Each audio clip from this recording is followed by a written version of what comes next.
with the microphone over here. You'll be given 3 minutes. If you get close to running out of time, I'll give you a 30-second. All I'll say is 30 seconds.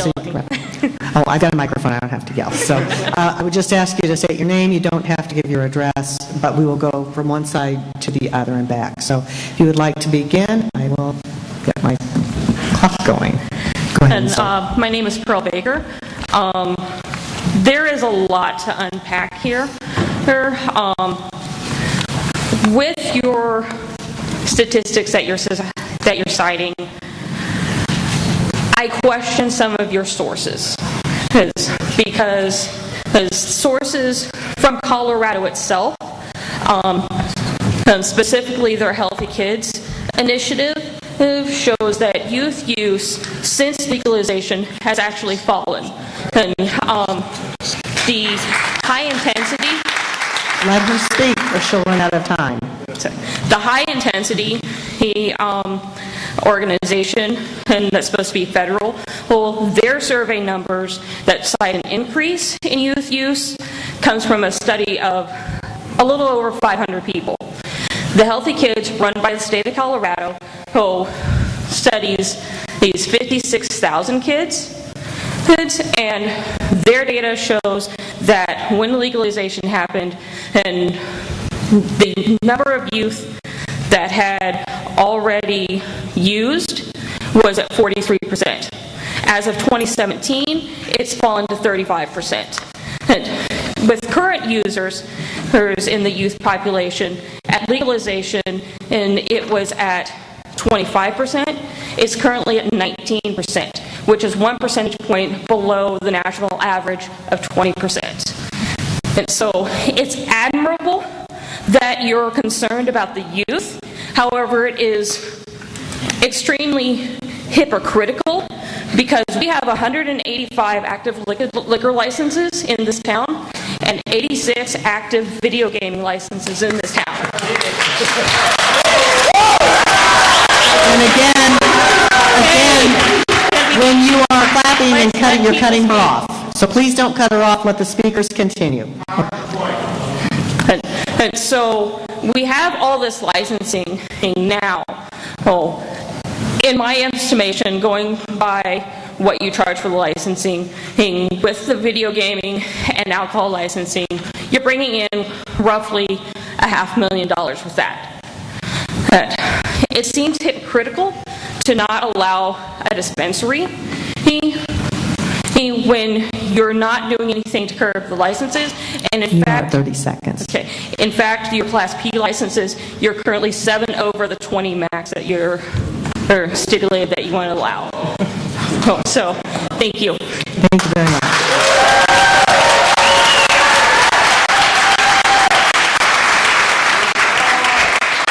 Okay, we're going to go to the other side of the chambers now. Please state your name. My name is John Dunn. I was a city councilman here at one time and spent 20 years in the Illinois legislature.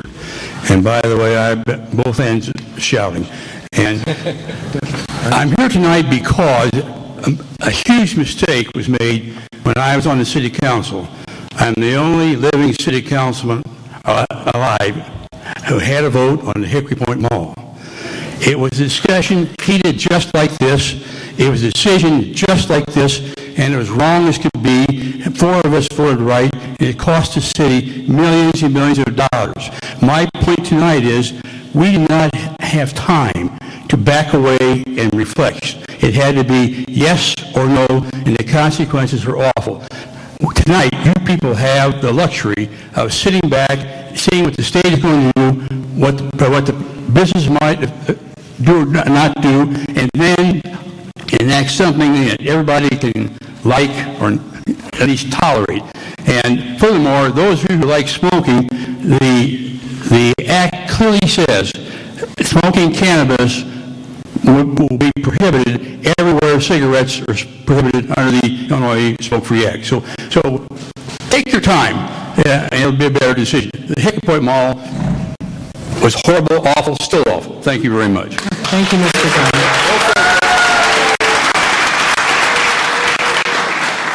Sir?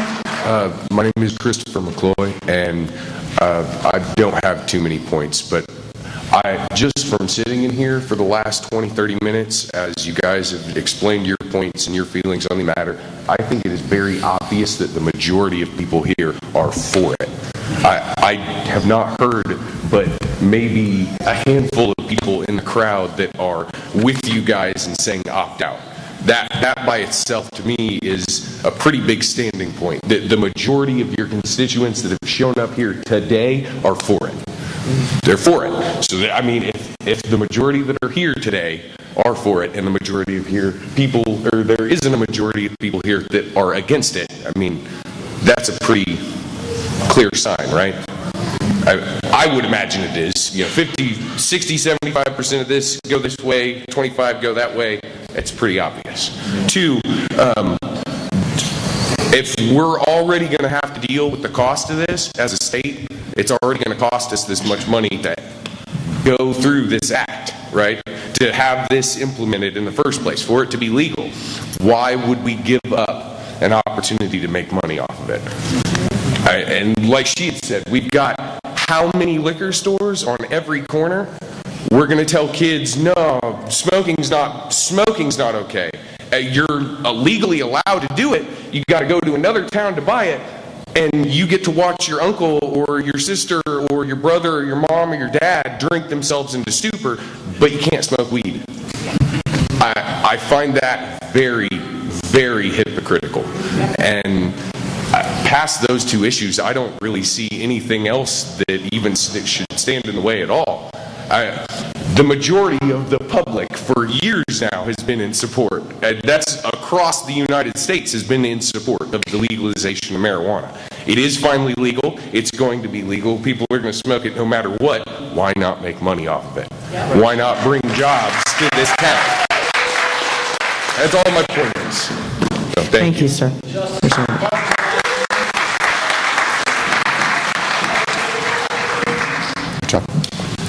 Mr. Phillips. My name is John Phillips, former candidate for City Council, current candidate for Vice President of the United States under the Libertarian banner.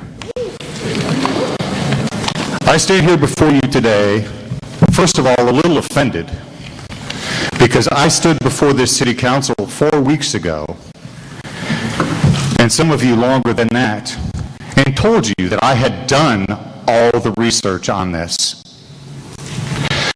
Not one of you contacted me. Zero. Ms. Gregory, the study that you quote was funded by an organization that was looking to prove that they didn't like marijuana. The truth of the matter is, like for instance, your insurance. Those states also had record winters. Those states also changed their no-fault rules those years. Those had huge effects on the insurance rates. The truth is that where marijuana is readily available, opioid overdoses go down 25%.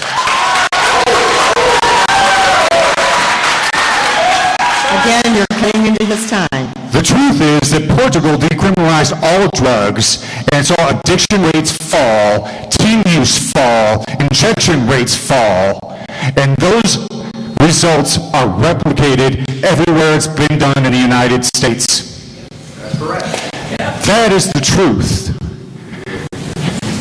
The Sheriff's Department is pushing propaganda, and I'm actually kind of offended by them as well, because they're using that same poor logic to prosecute criminals. Aren't they supposed to be able to look at new evidence and change their minds? Apparently they cannot. Most of the rule things they use to object to it are because it's illegal, not because it's of the marijuana. Lastly, not lastly, two things. It's already been brought up about the alcohol. Are we hypocrites? I've had drinks with almost every single one of you. Are we hypocrites? Second, you all stood there just minutes ago and said the Pledge of Allegiance and pledged for liberty and justice for all. And keeping marijuana illegal is not liberty and is not justice.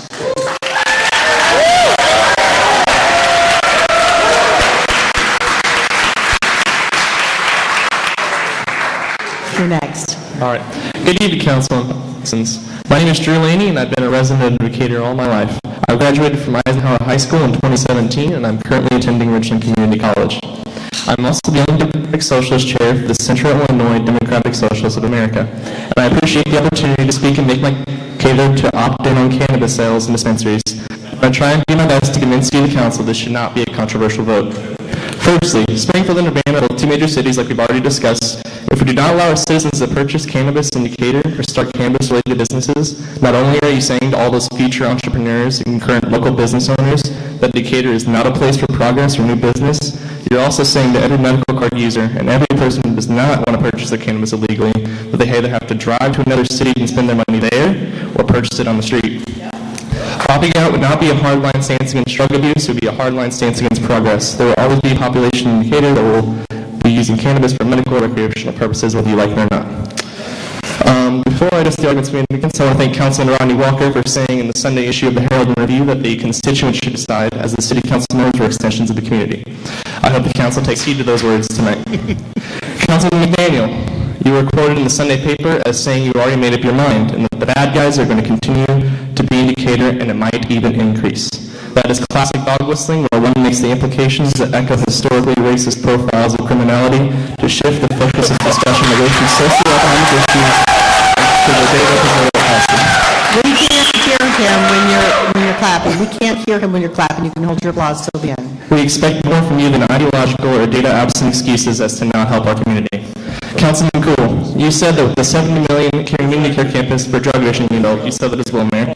Locating a recreational dispensary in Decatur sends mixed messages to our community. That argument is flawed because cannabis is a non-addictive drug and has been proven to help people kick and replace prescription drugs and opiates, the latter of which is a public health crisis. The message you would be sending to the community and youth if cannabis is, the message you would be sending if you do not opt in, or if you do opt in, is that cannabis is just another substance like alcohol and tobacco, but is by far the quantified least harmful and the safe alternative to opiates for those seeking relief.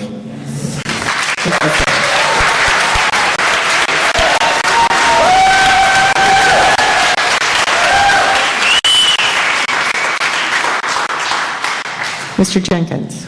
Good evening, Madam Mayor, Mr. Bryden, and all of these wonderful city council people who are up here today. I stand here for no other purpose but to let you all know that I feel you are completely wrong on this issue.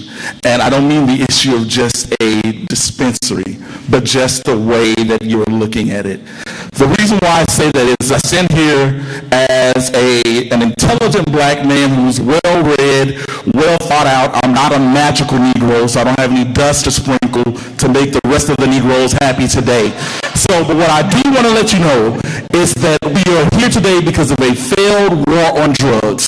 We are here today because a governor, which you supported as a Democrat, has passed legislation along with a legislative body which says that recreational marijuana is now legal in the state of Illinois. And with that came the expungement of 770,000 records, okay, at least. So what we are saying and what the state of Illinois is saying is that we messed up big time, and they are working hard to right a wrong. And the message that you are sending, along with law enforcement that took over $15 million from Buffett to build a new training facility, but now are saying opt out. What you are saying, along with Crossing Health, that took $1.5 million for their new facility and reconstruction of whatever they are doing, what you are saying to the people who are coming out of incarceration, whose records are going to be cleaned, is that you are still a criminal. That what you are doing is still bad, and what you are doing is still negative. So I stand here looking at you. You were just elected, so you're going to be here some more times. But to the 3 city councilmen who are up for re-election in 2020, I hope that the decision that you make today become your political coffin. I encourage any and everyone in this room to run against you. especially you, because you've been here since about 1940, and you were here with racism and everything else, and that's the way that you approach it. But I know my minutes are up, and I thank you for this time, but I know that you've already voted against opting in, because Chuck, you sent your message. I know how you feel, but I respect the way that you presented it. But the rest of you, it's just a shame that this is what we have to deal with for the next 2 to 4 years.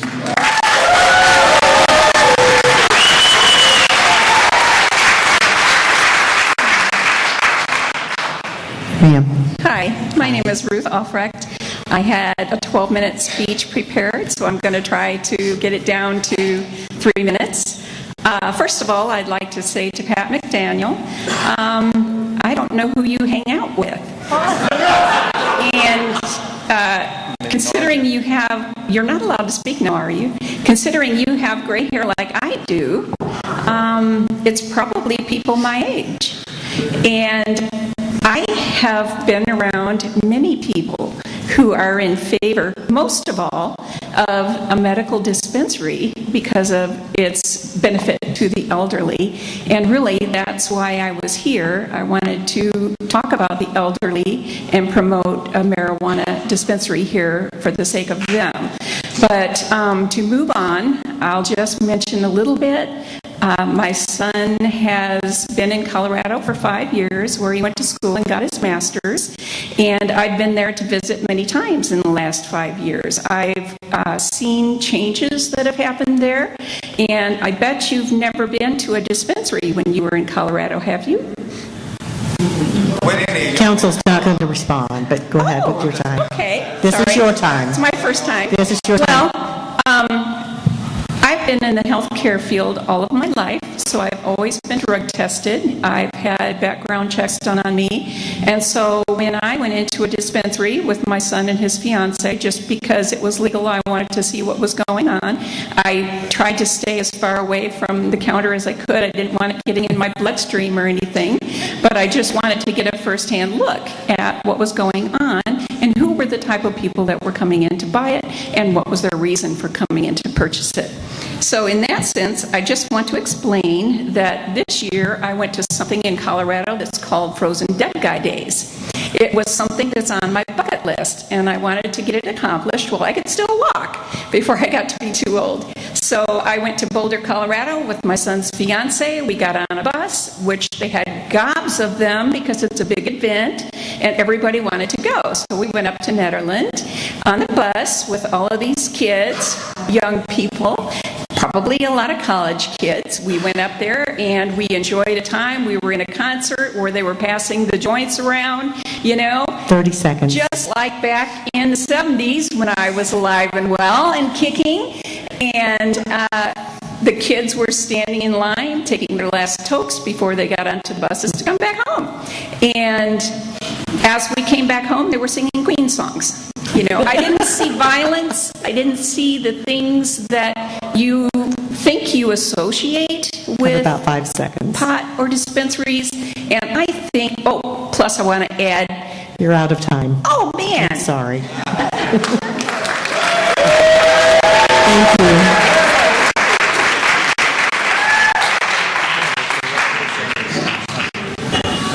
It's me again, Mark. So what I want to know is, are you going to talk at all about the process that will happen? Because obviously before you ever got here, you knew what you were going to do. This is all just a dog and pony show to make us feel like we're part of the process. But have you discussed can you let us know what will happen once we start voting you out in 2021 as to getting it back on? Because is this just something that it's just getting the right people in here is what it's going to take, or what? And I mean, everybody, remember how you feel tonight when you go to vote. Remember that this town doesn't need a bunch of social elitists running this place. We need regular people, not just people like this.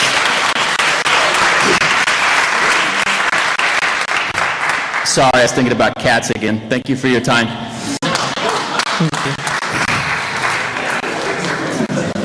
Hi, my name is Tyrone Perry.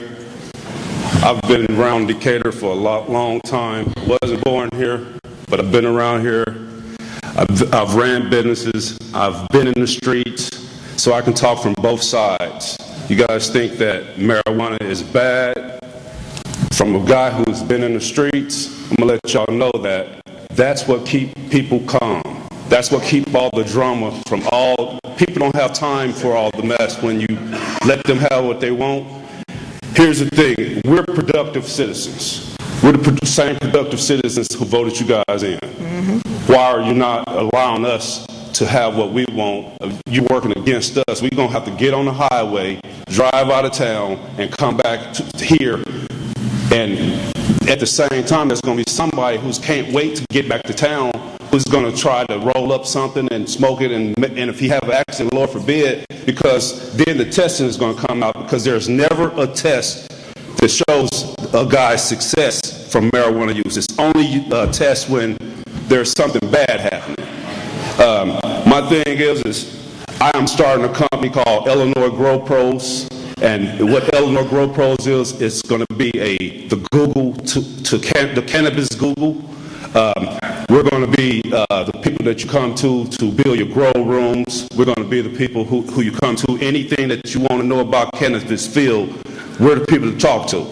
I don't understand why, with the way I look around Decatur and I see the places tore up, people leaving the town, everybody's leaving, nobody's putting no money into the properties. We need the dispensary here because we need to put back into the city. This city is tearing down. Everywhere you look, there's a building that's raccoons is coming out of. I'm tired of looking at that. You know, or if it's not raccoons, you got heroin addicts and all them living up in the building. We need the dispensary here. We can make a real big difference in this city with a dispensary here. With all these guys these young guys is running around doing all the drama. Y'all need to stop looking at that as like the marijuana is doing it, because it's other drugs that's doing it. I promise you, it's not the marijuana. It's all these new drugs that's being introduced to the market. Me personally, I have a son who's 21 years old who went out and tried K2. That's still being sold on the market right now. You need to come down on that instead of coming down on the blocking marijuana out. Because my son, I'm the dad who had to go and pick my son up, take him to the hospital, have them run tests on him, take him to the rehab. He get out the rehab, go sign him into the hospital, beg the judge not to let him go, and the judge let him out of the hospital only so he can go and snatch a lady's purse and go kick in somebody's door and didn't get anything, and now he's taking shots for the rest of his life because he couldn't. The bad drugs that you guys are allowing up in here, but you will not allow marijuana. That doesn't make sense. Thank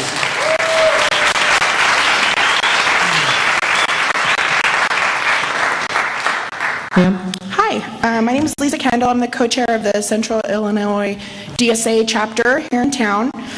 What I have here are over 1,200 signatures from community members in support of opting in. This is a change.org petition that was put up on Friday at 2 p.m. We got over 1,200 signatures on it in under 36 hours. So it's obvious that the community support is, yeah. This was a community member that started this. I should be clear, it wasn't actually a DSA initiative, but we're fully supportive of it. And I want to make a couple points before I read what I prepared. I sent an email with some points, so I won't repeat what I emailed everybody, and I got a couple of replies, so thank you to the ones that took the time to write back to me.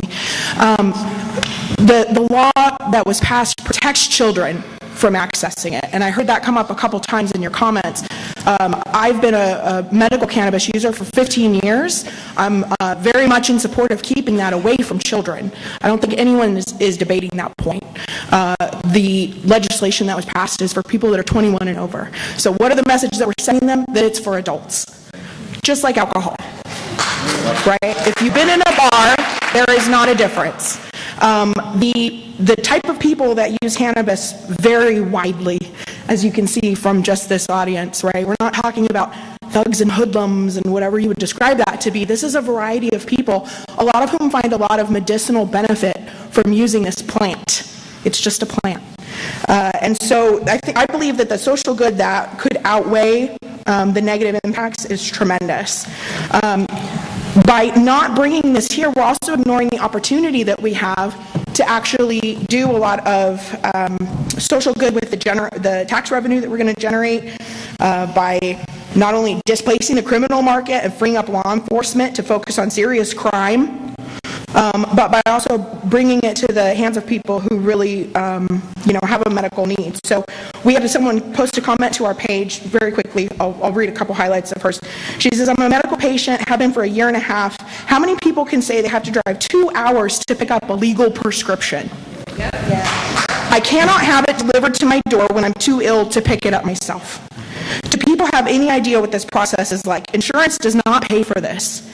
You must pay in cash. It's a 2-hour drive round 30 trip. seconds. The extra gas alone is an expense many who are ill cannot afford. I had to save extra money in the winter in anticipation of bad road conditions. And by the grace of God, I'm very lucky to have a medical wreck. That means that I'm able to do this because it's cheaper, but the average person doesn't have that luxury. She says, I've seen many people just counting change just to buy a gram to make it through the next day, right? With the hope of coming up with the next $20, being out of reach. And your time is up. Thank you so much for your time.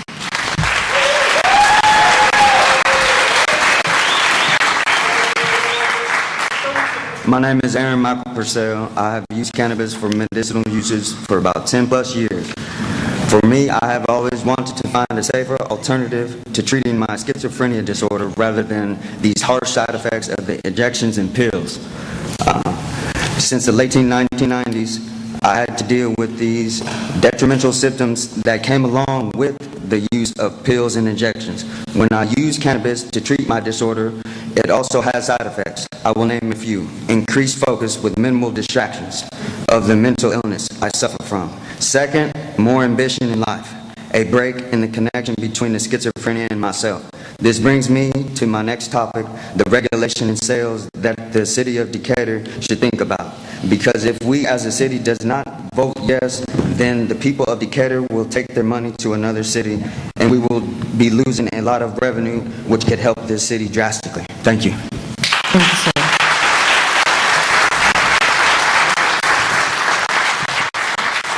Hi, my name is Autumn, and I have 2 stories for you, and both have very different endings.